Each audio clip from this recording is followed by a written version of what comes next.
Ang kapayapaan ay mahalagang pundasyon ng bagong Pilipinas. Kaya pinapatatag natin ito kasabay ng ating pag-unlad. Patuloy tayo sa pagpapatibay ng ating kapulisan at sandatahang lakas. Ang mga armamento, sasakyan, pandigma at sandata ng ating kapulisan at sandatahang lakas ay patuloy na dadagdagan, angkop sa layuning modernisasyon at komprehensibong pagtanggol ng ating kapuluan.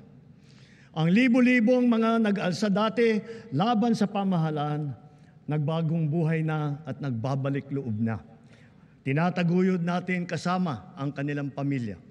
Katuwang ang pribadong sektor, pinapaunlad din natin ang kanilang pamayanan at naglalatag tayo ng mga daan, patubig at marangal na hanap buhay. Bukod sa programang panghanap buhay, nagpagawa tayo ng mga health station, mga silid-aralan, mga water system, street light, na ngayon napapakinabangan ng mahigit 13 milyong Pilipino na ngayon ligtas na mula sa kaguluhan.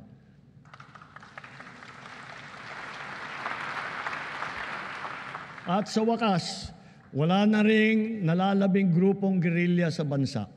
Titiyakin ng pamahalaan na wala nang mabubuo muli.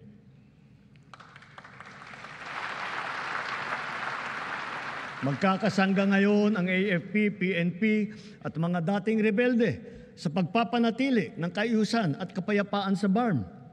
Kaya naman, ang lipunan natin ngayon ay mas mapayapa, mas mapangalaga rin sa karapatang pantao, anuman ang edad, kasarian, kondisyon o pangkat. Ngunit,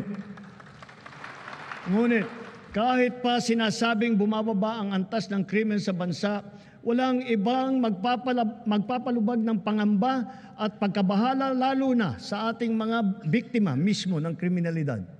Kaya ang puwersa ng ating kapulisan ay nagbabantay at rumoronda na para nararamdaman ng taong bayan. Sila ay re-responde sa tawag ng tungkulin sa loob lamang ng 5 minuto.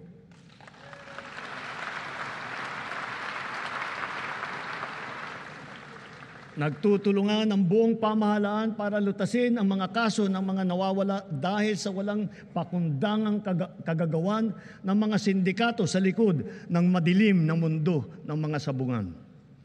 Hahabulin at pananagutin natin ang mga utak at mga sangkot, sibilyan man o opisyal.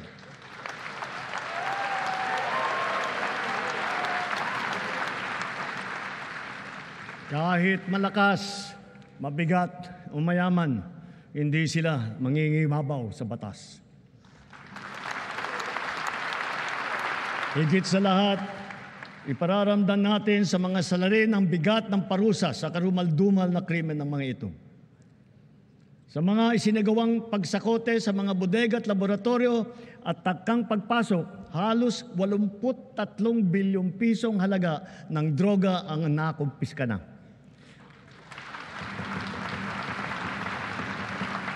Kamakailan lamang, may mga malalaking kargamento na nagkakahalaga ng bilyon-bilyon na nasabat natin sa Zambales, sa Pangasinan, sa Cagayan, Tondo, Muntinlupa, Ilocos Sur, Ilocos Norte, Cebu, Batangas, Rizal at Cavite.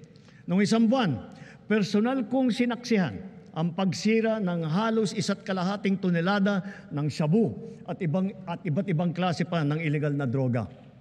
Sa lahat ng mga operasyon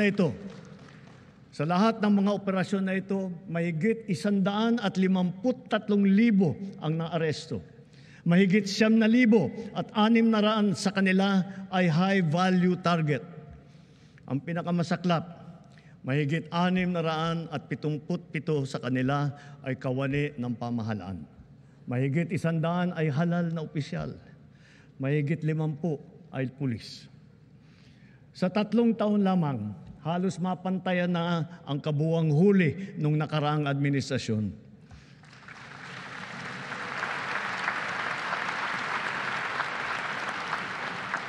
Sa kabila ng mga ito, tila nagbabalikan daw ang mga pusher. Kaya patuloy ang ating mga operasyon laban sa mga drug dealer, sila man ay big time o small time.